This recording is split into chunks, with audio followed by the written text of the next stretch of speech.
성령이여 우리를 예수께로 예수여 우리를 아버지께로 아버지 우리를 예수께로 예수여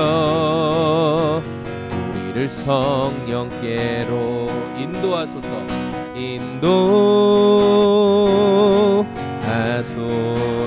인도하소서 그 친밀한 사랑으로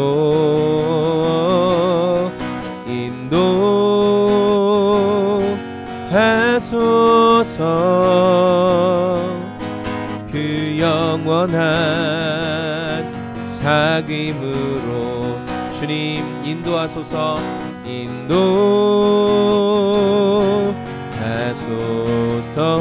인도하소서 그 친밀한 사랑으로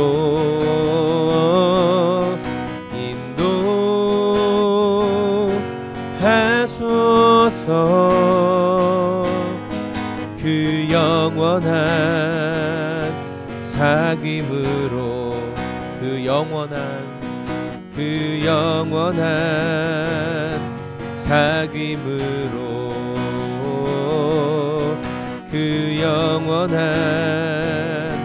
사귐으로 주님 어두운 눈 밝히시고 닫혔던 마음 열어주시니 예수님은 나의 빛이요 나의 소망이시니 한 번 더 어두운 눈 밝히시고 닫혔던 마음 열어주시니 예수님은 나의 빛이요 나의 소망이시니 두렵지 않네 무섭지 않네 내겐 아무 걱정 없으니 밝은 빛 하늘 소망 따라서 그분 따라가려네 한 번 더 나는야 주의 어린이 주의 사랑으로 자라가요 나는야 주의 어린이 주의 말씀 안에 자라가요 한 번 더 나는야 주의 어린이 주의 사랑으로 자라가요 나는야 주의 어린이 주의 말씀 안에 자라가요 예수님처럼 기도하고 예수님처럼 섬기며 믿음으로 자라가요 나는야 주의 어린 예수님처럼 신실하신 하나님 실수가 없으신 좋으신 나의 주님 신실하신 하나님 실수가 없으신 좋으신 나의 주 신실한 주 예수 내가 알기 전 날 먼저 사랑했네 그 크신 사랑 나타내 내 영혼 거듭났네 주 내 맘에 늘 계시고 나 주의 안에 있어 저 포도 비유 같으니 참 좋은 나의 친구 날 구원하신 예수는 참 좋은 나의 친구 예수께서 이 모든 비유를 마치신 후에 그곳을 떠나서 그들의 회당에서 가르치시니 그들이 놀라 이르되 이 사람의 이 지혜와 이런 능력이 어디서 났느냐 이는 그 목수의 아들이 아니냐 그 어머니는 마리아 그 형제들은 야고보 요셉 시몬 유다라 하지 않느냐 그 누이들은 다 우리와 함께 있지 아니하냐 그런즉 이 사람의 이 모든 것이 어디서 났느냐 예수를 배척한지라 예수께서 그들에게 말씀하시되 선지자가 자기 고향과 자기 집 외에서는 존경을 받지 않음이 없느니라 하시고 그들이 믿지 않음으로 말미암아 거기서 많은 능력을 행하지 아니하시니라. 아멘. 네, 오늘 우리 마태복음 연속 나눔 마태복음 강의 66번째 시간이고요. 제목은 선입견이 신앙을 망친다. 예, 선입견이 우리의 신앙을 망친다라는 제목입니다. 오늘 우리가 함께 읽은 말씀은 이제 예수님의 고향, 어린 시절 나고 자랐던 살았던 이 나사렛이라는 곳에서 있었던 내용입니다.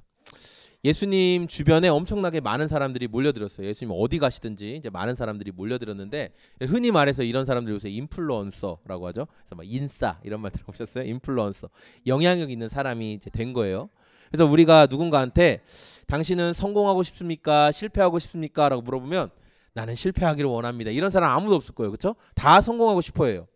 제가 이제 얼마 전에 구리에서 함께 이제 1년 정도 같이 전도사 생활하다가 이분이 이제 좋은 계기로 유럽으로 담임 목회 청빙을 가신 분이 있어요. 그래서 그분 생각이 나는 거예요. 그래서 아, 우리 목사님 잘 있나? 해가지고 한번 홈페이지에 들어가 봤어요. 홈페이지에 들어갔더니 이제 코로나가 많이 활성화되기 전이었던 이제 2019년도에 사역했던 사진들이 굉장히 많이 올라와 있더라고요. 성도들이랑. 근데 그 중에 어떤 사진이 이제 제 눈에 딱 들어왔냐면은 구리교회 담임 목사님을 유럽으로 초대한 거예요. 그래가지고 이제 유럽에서 구리교회 담임 목사님이 부흥회 해주시고 그리고 이제 성도들이랑 다 같이 모여서 다과하면서 이제 막 격려하는 그런 사진들이 올라와 있더라고요. 제가 그 사진을 보면서 나는 아무렇지 않아. 그러면 거짓말이죠. 그렇죠? 네, 부러웠어요. 되게 부럽더라고요. 현지에서 목회를 잘 하고 있는 그 이제 후배 목사가 함께 자기 아래에 있던 자기 위에 있던 목사님을 이제 모셔가지고 부흥회도 하고 이렇게 나눔하는 거 얼마나 보기 좋아요. 그리고 이 구리교회 목사님도 이 후배가 거기 유럽에 가서 잘 하고 있는 모습을 보니까 되게 뿌듯하실 거 아니에요. 되게 보기 좋더라고요. 저도 언젠가 그런 날을 기대해 봅니다. 예. 로우나 로이야. 로운이 로이도 한번 잘 들어보세요. 로운이 로이가 이제 우리가 이사를 간 거야. 저 멀리로 이사를 갔어. 그래서 시간이 1년, 2년, 3년 좀 지난 거야. 로운이 로이가 초등학교 뭐 5학년 막 뭐 3학년 이렇게 된 거야. 그래서 오랜만에 다시 우리가 여기로 온 거야. 청주로 온 거야. 근데 그때 민재랑 민규랑 승건이를 만난 거야. 기분 좋겠지? 근데 오랜만에 민재랑 민규랑 승건이를 만났는데 이 친구들도 키고 크고 막 다 힘도 세지고 했는데 로운이가 옛날처럼 힘도 없고 오랜만에 민재랑 민규랑 승건이를 만났는데 여전히 힘도 없고 축구도 못하고 달리기도 못하고 그런 모습으로 만나고 싶어? 아니면 힘도 세가지고 승리하고 이기는 모습으로 만나고 싶어? 당연히 이기는 모습으로 만나고 싶지. 로이는 이기는 모습으로 만나고 싶어? 지는 모습으로 만나고 싶어? 이기는 모습으로 만나고 싶지. 당연해요. 누구도 실패하고 싶거나 지고 싶지 않아요. 다 이기길 원하죠. 그런 거예요. 많은 사람들이 예수님을 다 따라다녔어요. 종교 지도자들, 이스라엘의 리더들 예수님께 시선을 집중하고 있어요. 아, 저 사람 좀 뭔가 있는 것 같은데. 예수님이 나타나면 어디든지 사람들이 이제 몰려들었어요. 예수님은 대단한 인기를 누리고 계셨죠. 이렇게 예수님이 대단한 인기 가운데 자기가 자랐던 나사렛이라는 고향에 가셔서 이제 메시지를 전하시고 있는 거예요. 그런데 고향 사람들은 이방 지역 사람들이 보였던 반응과는 굉장히 달랐어요. 예수님의 지혜로운 말과 가르침을 놀라긴 했어요. 그 말 참 대단하다. 놀라긴 했지만 그것을 낮게 평가했어요. 별 볼 일 없게 평가했다는 말이에요. 고향 사람들이 예수님을 어떻게 보았기 때문에 그런 말을 했을까? 우리 55절과 56절 말씀, 성경 55절 56절 같이 한번 읽어보겠습니다. 시작.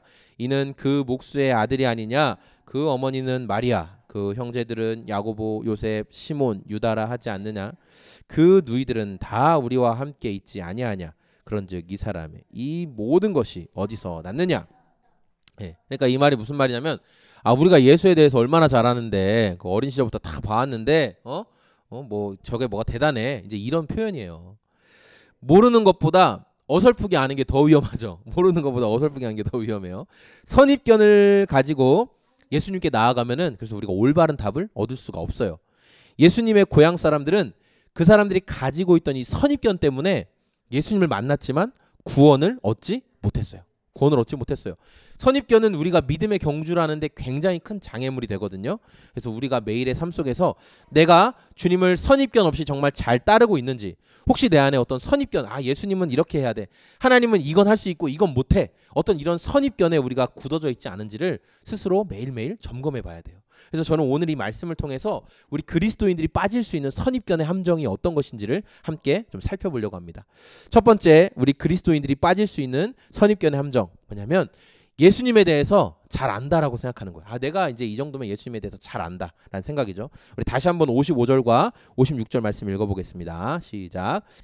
예수님의 고향 사람들은 우리가 예수에 대해서 아주 속속들이 다 알아, 이제 이런 태도를 보였던 거예요. 제가 이제 어린 시절에 기억이 남는 게 있는데, 혹시 그 박인환이라는 중견 탤런트를 아시죠? 예. 제가 되게 어릴 때, 완전히 초등학교 어릴 때 동네 사람들이 막 왁자지껄 모여 있는 거예요. 그 효촌에. 그래가지고 제가 뭐지 하고 갔는데, 그 박인환 아저씨가 와가지고, 이분이 충북 출신이잖아요. 그러니까 청주, 그래서 고향 사람들인지 뭔지 하여튼 막 그 막걸리 먹고 막 웃고 막 그런 모습을 보는 거예요. 내가 와, 연예인이다 이러면서 처음 봤던 기억이 나요. 제가 그 아저씨가. 그리고 요새 이제 서울 촌놈이라는 TV 프로그램이 있는데, 여기 이제 이범수 씨, 한효주 씨가 나와가지고 이제 청주 출신이라고 해가지고 청주 막 이런데 이제 구경도 시켜주고, 자기가 어릴 때 살았던 그 고향 동네도 가보고 막 이런 게 TV에 나왔어요. 제가 실제로 이범수 씨나 한효주 씨를 본 적이 없지만, 그냥 이제 같은 사람, 지역 사람이라는 마음 때문에 왠지 좀 익숙하고 어디서 만났던 것 같고, 막 연기를 더 잘했으면 좋겠고 응원하고 싶고, 그냥 이런 마음이 있더라고요. 그런 것처럼 이 예수님의 고향 사람들은 실제로 예수님을 보았고, 심지어는 가족들이 지금도 같이 살고 있는 사람들이에요. 그러니까 예수님에 대해서 얼마나 잘 알고 있던 사람들이었겠어요. 그래서 우리가 오늘 같은 말씀, 이 마태복음 13장의 내용을 똑같이 다루고 있는 게 누가복음 4장인데, 우리 그 나눠드린 유인물을 이제 펴놓고 보시면 돼요. 거기 4장 22절과 23절 말씀 같이 한번 읽어보겠습니다. 시작. 그들이 다 그를 증언하고 그 입으로 나오는 바 은혜로운 말을 놀랍게 여겨 이르되, 이 사람이 요셉의 아들이 아니냐. 예수께서 그들에게 이르시되, 너희가 반드시 의사야 너 자신을 고치라 하는 속담을 인용하여 내게 말하기를, 우리가 들은 바 가버나움에서 행한 일을 내 고향 여기서도 행하라 하리라. 아멘. 그러니까 고향 사람들이 예수님의 가르침을 들을 때 놀랍긴 했어요. 와, 저 아주 대단하네. 그런데 굉장히 지금 무례한 요구를 하는 건데, 어떤 의미냐면은, 야, 의사가 자기가 탁월한 의사라는 걸 증명하려면 네 병부터 고쳐봐라. 그런 것처럼 예수, 네가 지금 이게 외부에 나가서 대단한 사람이 됐다고 하는데, 그러면 외부에서 보여줬던 그 놀라운 기적들 지금 우리 앞에서 해봐라. 이렇게 얘기하는 거예요. 말씀을 믿기 전에 기적부터 보여줘봐. 지금 이런 태도를 고향 사람들이 보여주었다는 거예요. 고향 사람들의 이런 태도가 나오게 된 건 뭐냐면, 예수의 가르침이 대단하지만 우리가 너 어릴 때부터 코 질질 흘릴 때부터 다 봤어. 그 선입견을 뛰어넘지를 못하는 거예요. 그래서 예수님을 배척하는 고향 사람들의 모습을 우리가 말씀을 통해 계속 살펴볼 건데, 이번에 4장 24절부터 27절까지 내용 같이 한번 읽어보겠습니다. 시작. 엘리야 선지자는 어떤 사람이냐면은 바알과 아세라와 그 우상 숭배자들과 싸우면서 하늘에서 하나님의 불이 내리게 한 선지자. 기억하시죠? 대단한 분이에요. 그리고 이 엘리야 선지자는 죽음을 보지 않고, 죽지 않고 하나님께서 불병거를 보내서 그것을 타고 하늘로 올라갔던 대단한 선지자입니다. 이스라엘의 아주 대단한 선지자. 그리고 그의 직계 제자였던 사람이 바로 엘리사 선지자예요. 이름이 비슷하죠. 엘리야 선지자가 먼저 있었고, 엘리사 선지자가 바로 그 뒤에 직계 제자인데, 이 엘리사 선지자는 어떤 사람이었냐면, 스승이었던 엘리야 선지자가 불병거를 타고 하늘로 올라갈 때 이렇게 얘기해요. 야 제자야, 내가 너에게 무엇 해주기를 원하냐. 이렇게 하니까, 스승님이 이 땅에 사시면서 일으키셨던 그 기적의 갑절이 제 삶에 나타나기를 원합니다. 저에게 갑절의 능력을 주십시오. 그러니까 엘리야 선지자가 네가 어려운 걸 구하는구나, 그러나 하나님께서 행하실 줄로 믿는다 하고 하늘로 올라갔어요. 그리고 그의 겉옷이 그 제자에게 떨어졌어요. 그리고 진짜 말씀대로 이 엘리사 선지자는 엘리야 선지자가 했던 기적의 갑절의 능력을 보여줬어요. 대단한 선지자죠. 그런데 이 두 사람들이 활동했던 시대는 언제냐면, 이스라엘이 영적으로 굉장히 어두울 때였어요. 그때 당시에 어떤 왕이 활동했냐면은 아합 왕이 활동하고 있을 때예요. 북왕국은 아합 왕. 이 아합 왕은 악녀 이세벨, 악녀로 대표되는 성경 속의 악녀로 대표되는 이세벨 여왕과 함께 이스라엘 전체를 우상 숭배로 끌고 갔던 왕이에요. 그래서 너희들 하나님 믿는 신앙, 여호와 신앙 버리고 바알과 아세라가 우리 이스라엘의 대표다. 그 신들을 섬겨라 이렇게 말했던 자들이죠. 그러니까 하나님께서 이 아합 왕을 심판하시려고 3년 6개월간 이스라엘에 비가 내리지 않게 하세요. 이스라엘이 극심한 가뭄에 이제 빠지게 됐어요. 그런데 하나님이 그런 상황 가운데 이스라엘에 이제 많은 과부들이 있었겠죠. 하나님이 특별히 불쌍하게 여기는 대상들이 과부와 고아들이거든요. 이들은 누구의 보호를 받을 수 없기 때문에 특별히 불쌍하게 여기는데 이스라엘의 과부와 그 고아들에게 이 선지자들을 보내시지 않고 누구에게 보내냐면 이방 지역에 사렙다라는 지역의 과부에게 하나님께서 엘리야 선지자를 보내세요. 그 지역도 똑같이 가뭄이 극심해서 먹을 게 없었어요.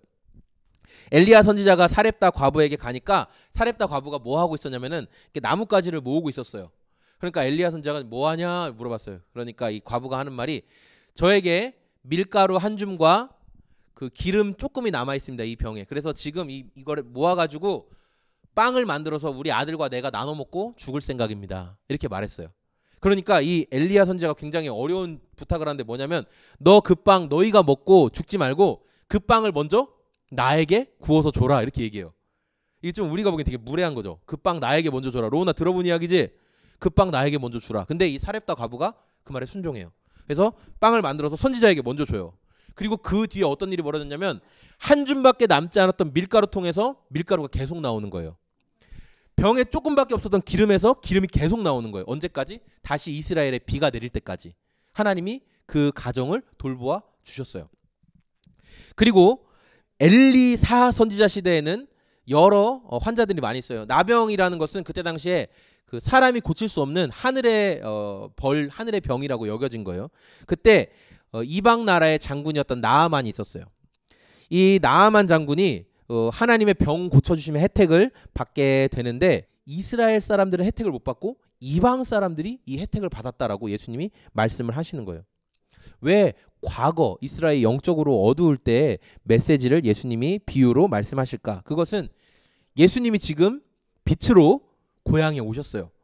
빛 대신 예수님이 고향에 오셨는데 이 고향 사람들이 선입견에 빠져서 그 빛 대신 예수님을 믿지 않으니까 너희들의 영적 상태는 과거 그 당시 구약시대의 이스라엘의 영적인 어둠과 지금 똑같은 상황이다. 이렇게 얘기하는 거예요. 너희가 빛을 거부하니까 너희는 여전히 어둠에 빠져 있는 거다. 그 말씀을 하시는 거예요. 우리 또한 동일합니다. 우리가 신앙생활 하면서 신앙의 연차가 좀 쌓여요. 이 연차가 쌓인다고 해서 특별 수당 같은 건 주지 않습니다. 그러나 신앙의 연차가 쌓여요. 그래서 우리가 아는 것들이 많아져요. 그런데 그 아는 것들이 많아지면서 우리 안에 예수님에 대한 선입견이 쌓일 수가 있는 거예요. 아까 말한 것처럼 하나님은 이런 건 할 수 있는데 이런 건 못해. 막 이런 것들. 고향 사람들처럼 인간 예수에 대한 그 선입견 때문에 주님이 주시는 말씀을 받아들이지 못하는 거예요. 우리가 그런 기적의 혜택을 스스로 받아들이지 않으므로 선입견 때문에 누리지 못하고 있는 거 아닌지 매일매일 우리는 스스로를 점검해야 됩니다. 두 번째, 성도가 빠지기 쉬운 선입견 뭐 했냐면 내가 원하는 방법대로 주님이 일하셔야 된다라는 선입견이에요. 우리 마태복음 13장 57절과 58절 말씀 읽어보겠습니다. 성경 시작. 예수를 배척한지라 예수께서 그들에게 말씀하시되 선지자가 자기 고향과 자기 집 외에서는 존경을 받지 않음이 없느니라 하시고 그들이 믿지 않음으로 말미암아 거기서 많은 능력을 행하지 아니하시니라. 아멘. 여러분 그 고고학이라는 학문에 대해서 들어보셨죠? 고고학. 이거 뭐냐면 인류가 이제 지난 시대에 남겼던 어떤 흔적들 그런 걸 찾아내서 역사적으로 다시 재구성하고 알아보는 학문이에요. 이제 많은 사람들이 성경에 굉장히 많은 인물과 지명들, 지역들이 등장하잖아요.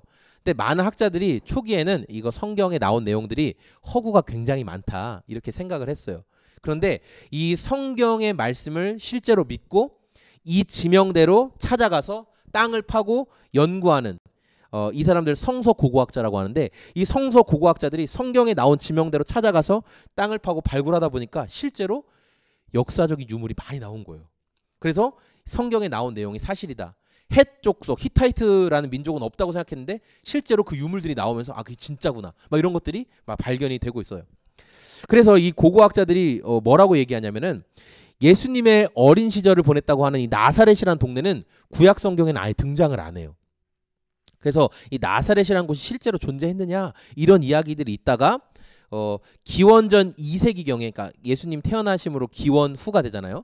예수님 태어나시기 전에 2세기경에 이 나사렛에 사람들이 정착하기 시작했다라는 연구가 진행이 됐는데, 가이사랴라는 지역에서 발굴된 돌 조각에서 예루살렘이 로마의 공격에 의해서 무너졌어요. 이제 멸망을 했는데, 그때 이스라엘의 그 제사장 가문이 24개의 제사장 그 반차라고 해서 제사장 그 가문이 있었는데, 이 가문들 가운데 한 가문이 피난을 가서 어디로 갔냐면 나사렛에 정착한 거예요.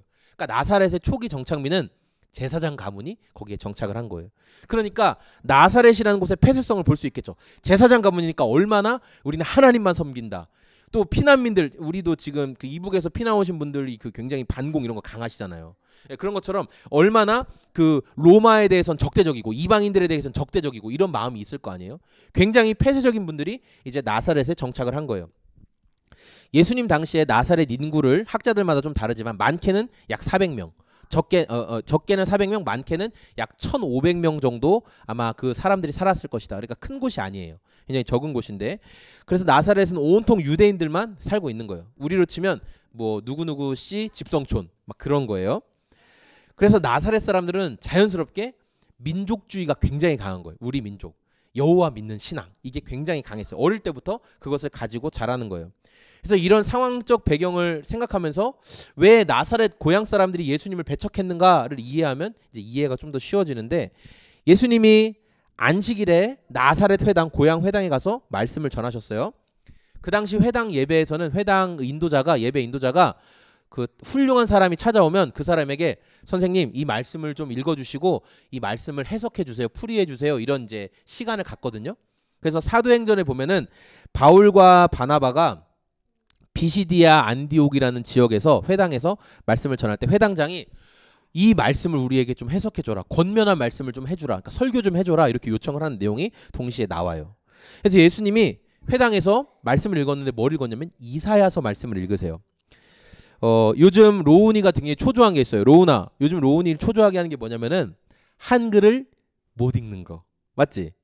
글씨를 못 읽는 게 로운이를 초조하게 만들어. 벌써 표정이 어둡죠? 학교 가면 이제 글씨를 못 읽을까 봐 초조해요. 제가 약간 좀 겁을 줬어요. 앞에 친구들은 다 읽는데 로운이 글씨 읽어보세요. 좀 못 읽어요. 그럼 로운이 무섭겠지? 나머지 공부해야 돼, 나머지 공부. 그래서 지금 두려워해요.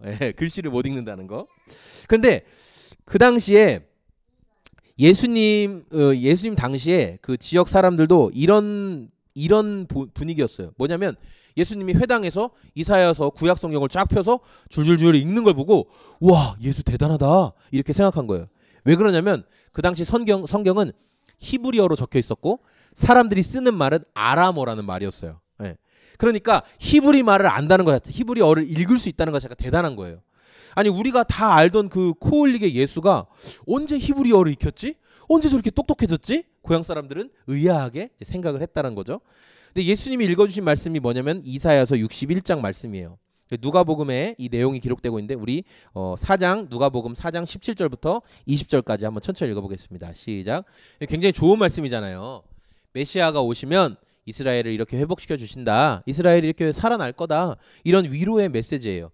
그런데 사람들이 이 말씀을 듣고 예수님께 보인 태도가 굉장히 안 좋아요. 우리 이어서 누가복음 4장 28절부터 30절까지 읽어보겠습니다. 시작.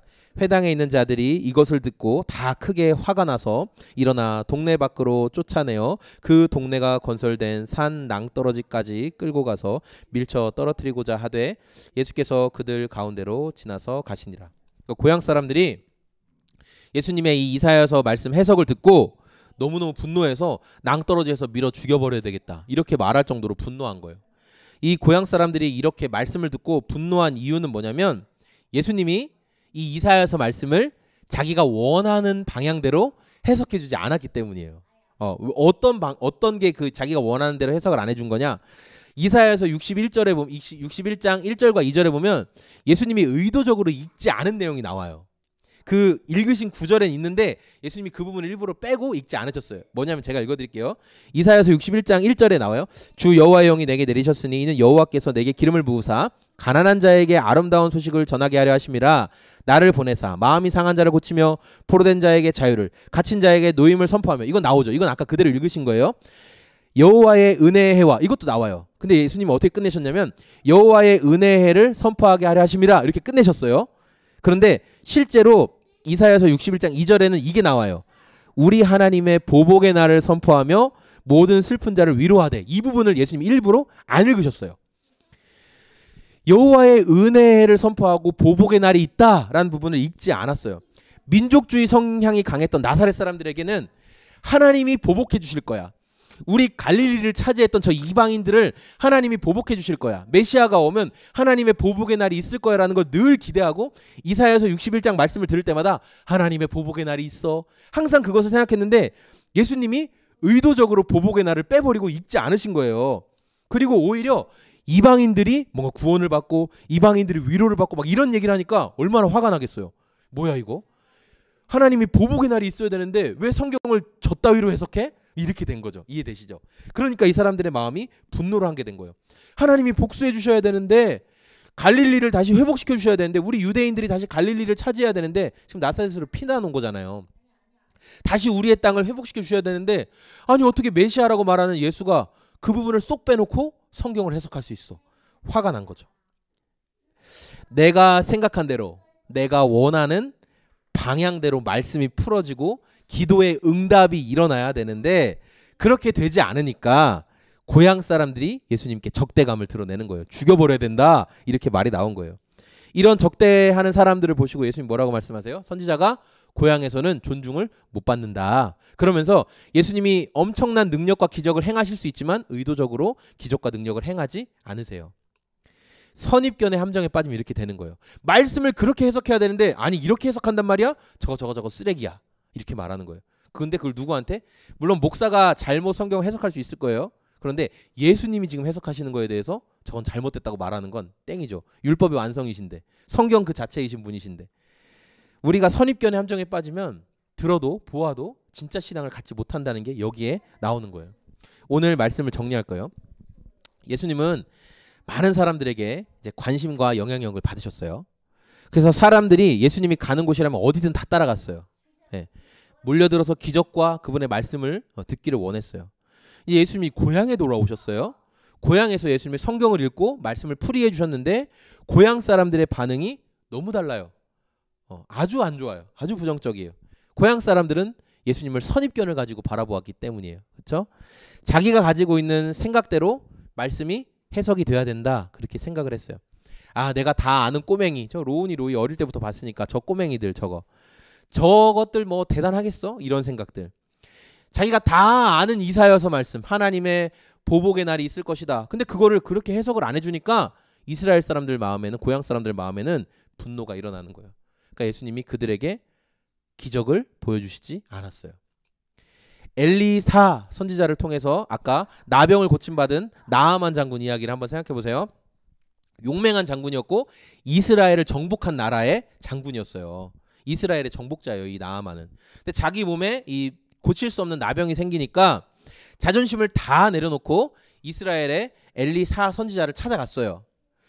그리고 선지자에게 나의 이런 상황을 말을 하는데 선지자가 안 나오고 선지자의 종이 나왔어요. 그리고 이미 나아만 장군이 올 걸 다 알고 그 종이 그냥 얘기를 하는 거예요. 요단강에 가서 7번 몸을 담그면 깨끗이 나으신다고 선지자님이 전해주랍니다. 그러니까 나아만 장군 입장에서 굉장히 화가 나는 거예요. 왜냐하면은 나아만 장군이 살고 있던 그 다마스커스, 다메섹에 아바나강과 바르발강이라는 게 있는데 수량도 많고 굉장히 깨끗한 강이에요. 그렇게 치면 나아만 장군이 볼 때 요단강은 똥물이에요, 똥물. 예. 이런 더러운 똥물에서 나보고 씻으라고? 우리 동네 강이 훨씬 더 깨끗한데? 분노가 일어나죠. 그리고 심지어 정복하고 있던 나라의 장군이 왔으면 적어도 선지자가 나와서 공손하게 인사하고, 예, 손을 들고 기도해주고, 장군이 맞아, 헬로카반에 나오는 장군이 맞아, 이렇게 인사하고 장군님이셔, 병이 낫기를 막 힘써 애써 주여 주여 하면서 막 기도해줘야 되는데 자기 종을 보내서 그냥 물로 씻으면 나아요 이렇게 얘기하니까 막 화가 끝까지 난 거예요. 아마 이 상태로 그냥 돌아갔으면 이스라엘을 다시 한번 쓸어버렸을 거예요. 그런데 자기 고집을 끝까지 생각했다면, 자기 선입견을 가지고 끝까지 고집했다면 아마 병 고침은커녕 스트레스만 더 심해졌을 텐데 그가 마음을 고쳐 먹었어요. 그래서 선지자의 말대로 요단강 그 똥물로 가서, 자기 고향에 비하면 더러운 물로 가서 몸을 한 번, 두 번, 7번 담갔더니 그 몸이 어린아이의 피부처럼 변했다라고 성경이 이야기하고 있어요. 그리고 요단강에 능력이 있는 게 아니에요. 선입견을 버리고 자기 고집을 꺾고 하나님의 말씀에 순종했더니 기적이 나타난 거예요. 예. 또 그냥 이번 한 주 우리 교회에 어떤 간증이 있는데, 왜냐면 제가 이제 아침에 교회에 왔는데 문을 열려고 보니까 저 발 매트 앞에 하얀 봉투가 하나 탁 떨어져 있는 거예요. 그래서 이게 뭔가 싶어가지고 깜짝 놀랐어요. 그래서 이게 무슨 일이지? 하고 이렇게 봉투를 보니까 그 귀한 사역 잘 감당하십시오. 아름다운 열매가 맺혀지길 원합니다. 그러면서 자기 첫 열매를 헌금한다고 적혀 있는 거예요. 근데 우리 교회 누가 첫 열매를 헌금을 해요, 그렇죠? 그래서 당황했어요. 그래서 이제 결국 우리의 CCTV를 돌려봤죠. CCTV를 돌려봤어요. 그냥 영 봐도 안 나오는데 저녁 10시쯤에 시커먼 사람 남자 3명이서 담을 넘어가지고, 이게 막아놓잖아요. 담을 넘어서 올라와가지고 이렇게 두리번거리다가 문이 안 열리니까 그걸 또 싹 밀어놓고 다시 내려가더라고요. 문 앞에서 기도하고 내려가더라고요. 그래서 저는 이거 이단이야? 막 생각했어요. 근데 그 시커먼 사람들의 모습을 유심히 몇 번씩 돌아다 보니까 아니 이 사람이 제가 아는 사람인 것 같은 거예요. 그래서 제가 연락을 했어요. 그래서 다른 교회에서 사역하고 있는 후배, 대학부 후배였고 이제 전도사로 사역하고 있는 전도사님. 그래서 누구누구야, 우리 교회 왜 왔다 갔어? 이렇게 얘기했더니 형 CCTV 돌려보셨어요? 하면서 깜짝 놀래더라고요. 그래서 야 무슨 일이야 했더니 자기 교회 형제가 있는데 그 형제가 첫 월급을 받은 거예요. 근데 그 형제가 그 첫 월급을 하나님께 다 드리고 싶었던 거예요. 왜냐하면 그 형제가 그 직장이 하나님이 주신 직장이라고 생각했기 때문에. 그런데 그 부모님은 예수를 믿지 않으세요. 그러니까 그 일을 그렇게 헌금을 다 드리면 부모님이 노발대발할 상황인 거예요. 그래서 너무 고민하다가 근데 자기 마음은 계속 그렇고, 그래서 그 이제 제 후배 그 전도사 얘기했는데 전도사가 그건 참 좋은 마음인데 그래도 헌금하는 거를 함부로 막 다른 교회 하는 거 그러니까 담임 목사님한테 얘기해 보자.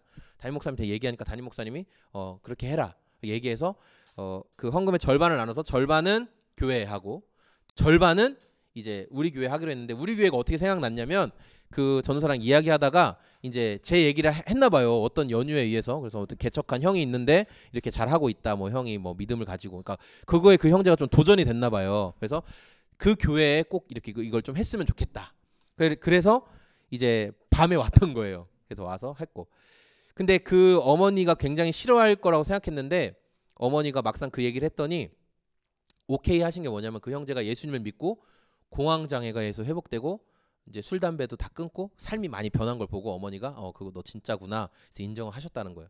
그러니까 저는 아무 생각 없이 그날 왔는데 또 우리 교회에 또 뭐 2달치 월세만큼의 또 금액이 이렇게 헌금을 했다고 하더라고요. 아직 안 열어봤어요. 그냥 저기 헌금함에 넣어놓고 저도 아직 안 열어봤는데, 그러니까 하나님이 하시는 방법이 그냥 제 생각과는 너무너무 다른 거예요. 그래서 제가 무슨 생각이 들었냐면 하나님 앞에 하는 거는 공짜가 없다. 이게 무슨 말이냐면은 제가 그때 전도사로 처음 했을 때 그 교회에서 받은 사례를 다 드린다고 했잖아요. 그때 우리 가족들이 그렇게 결정하고 첫 사례가 나누면 다 드린다고 했는데 3개월간 사례가 안 나와가지고 그때 되게 나 원래 안 주는 건가? 막 이렇게 생각을 했던 적이 기억이 났어요.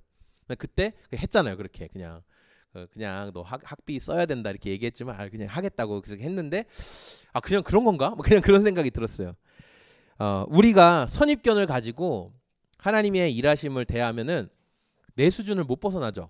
항상 내 수준에서 그러니까 항상 평가만 해요. 이렇게 될 거야. 이렇게 하겠지.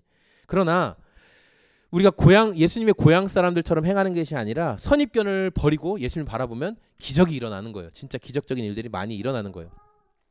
우리가 믿음의 경주를 하면서 신앙의 연수가 쌓일수록 우리 선입견을 가지고 자꾸만 주님을 바라볼 때가 너무 많아요. 근데 성경은 뭐라고 얘기하고 있냐면 교만은 패망의 선봉요, 거만한 마음은 넘어짐의 앞잡이니라 말하고 있어요. 우리 안에 있는 이 선입견을 가지고 주님의 일을 바라보면 우리는 패망하게 되고 넘어지게 될 것이다 라고 성경은 말씀하고 있어요. 그래서 우리가 선입견을 가지고 주님을 대하고 있지 않은지를 늘 점검해 봐야 돼요.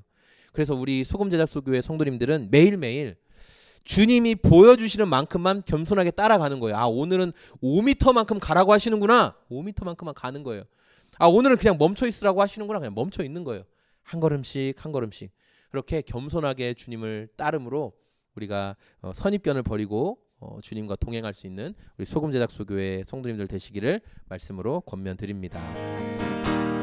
이제는 우리를 사랑하시는 하나님 아버지의 사랑하심과 하나님의 그 사랑에 순종하셔서 이 땅 가운데 오셔서 십자가를 지시고 죽으시고 부활하심으로 우리의 모든 죄 문제를 해결하신 예수님의 순종하심과 예수님의 그 순종하심을 우리의 삶의 증인으로 온전히 드러나게 하시는 성령 하나님의 우리 안에 함께 하시고 동행하심이 오늘 이곳에서 우리의 선입견을 버리고 주님의 증인으로 예수님의 사람으로 살아가기를 원하는 우리 소금제작소교회 어린아이들부터 어른들에 이르기까지 한국교회 주님을 사랑하는 모든 성도들의 머리 위에 그리고 여러 가지 손길로 우리 소금제작소교회를 돕고 섬기는 이 추수의 기쁨을 먼저 나누어 주신 모든 당신의 사람들의 머리 위에 지금부터 영원히 함께 계실지어다.